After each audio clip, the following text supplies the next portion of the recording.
ADGP RSS നേതാവ് കൂടിക്കാഴ്ചയെ ന്യായീകരിച്ച് speaker N Shamseer. RSS പ്രധാന സംഘടനയാണ്, കൂടിക്കാഴ്ചയിൽ അപാകതയില്ല. PV അൻവറിന്റെ ആരോപണങ്ങൾ ഊഹാപോഹങ്ങൾ മാത്രമാണെന്നും എൻ ഷംസീർ പറഞ്ഞു.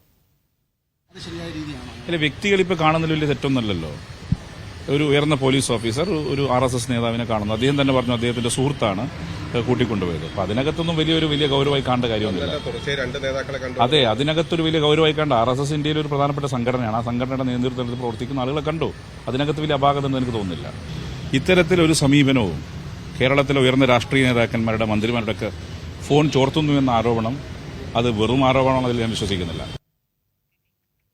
ഷിത ജഗത്ത് വീണ്ടും ചേരുന്നു. ഷിത, മോഹൻ ഭാഗവത്തുമായി കൂടിക്കാഴ്ച നടത്തിയതിന്റെ പേരിലാണ് EP ജയരാജന് LDF കൺവീനർ സ്ഥാനം പോയത്. ദിവസങ്ങൾ മാത്രം പിന്നിടുമ്പോഴാണ് എൻ ഷംസീറിന്റെ ഈ രീതിയിലുള്ള പ്രതികരണം. എങ്ങനെ കാണാം?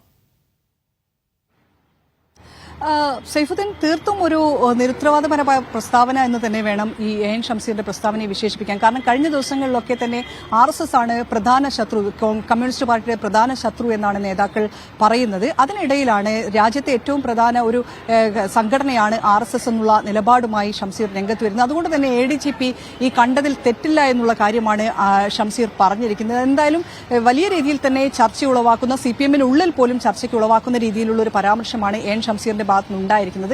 ADGP-യുമായുള്ള കൂടിക്കാഴ്ച, ADGP RSS നേതാക്കളുമായുള്ള കൂടിക്കാഴ്ചയെക്കുറിച്ച് കണ്ണൂരിൽ നിന്നുള്ള ഒരു നേതാവ് തന്നെ ഇങ്ങനെ പറയുന്നു എന്നുള്ളത് തന്നെയാണ് അത്ഭുതകരമായി തോന്നുന്നത്. സൈഫുദ്ദീൻ പറഞ്ഞതുപോലെ തന്നെ EP ജയരാജൻ RSS നേതാക്കളെ കണ്ടതുമായി ബന്ധപ്പെട്ട് അദ്ദേഹത്തിന്റെ പാർട്ടിയിൽ നിന്ന് LDF കൺവീനർ സ്ഥാനത്തിൽ നിന്ന് പുറത്തു പോകേണ്ടി വരുന്ന ഒരു സാഹചര്യം കൂടി നിലനിൽക്കുകയാണ് ഇത്തരം ഒരു കൂടിക്കാഴ്ചയെയും ഒപ്പം RSS-നെയും മഹത്വവൽക്കരിച്ചുകൊണ്ട് എൻ ഷംസീർ രംഗത്ത് വരുന്നത്. അതിന് തൊട്ട് പിന്നാലെ ഷംസീറിനെ വീണ്ടും മാധ്യമങ്ങൾ കണ്ടിട്ടുണ്ടായിരുന്നു. അപ്പോൾ അദ്ദേഹം ആ നിലപാടിൽ നിന്ന് ഒന്ന് പിന്നോക്കം പോകുന്നതാണ് നമുക്ക് കാണാൻ സാധിച്ചിരുന്നത്. നിങ്ങൾക്കറിയാമല്ലോ RSS-ന് എന്നോടും എനിക്ക് RSS-നോടുമുള്ള സമീപനം എന്താണെന്ന് നിങ്ങൾക്കറിയാമല്ലോ എന്നുള്ളതായിരുന്നു ഷംസീറിന്റെ പരാമർശം. അത് തീർത്തും വ്യക്തമാക്കുന്നത് ഷംസീർ ആദ്യം നടത്തിയ പരാമർശം എന്ന് പറയുന്നത് പാർട്ടിക്കുള്ളിൽ തന്നെ വലിയ രീതിയിൽ തന്നെ ചർച്ചയ്ക്ക് വന്നിട്ടുണ്ട് എന്നുള്ള കാര്യമാണ്. ഈ ഒരു അരമണിക്കൂറിനുള്ളിൽ തന്നെ ഇത്തരം ഒരു മാറ്റം ഉണ്ടാക്കണമെങ്കിൽ അത് വലിയ രീതിയിൽ തന്നെ ചർച്ചയ്ക്ക് വന്നിട്ടുണ്ട് എന്നുള്ളതാണ്. എന്തായാലും വരും ദിവസങ്ങളിലും അതിന്റെ ഒരു അലയൊലികൾ ഉണ്ടാകുമെന്നുറപ്പാണ്.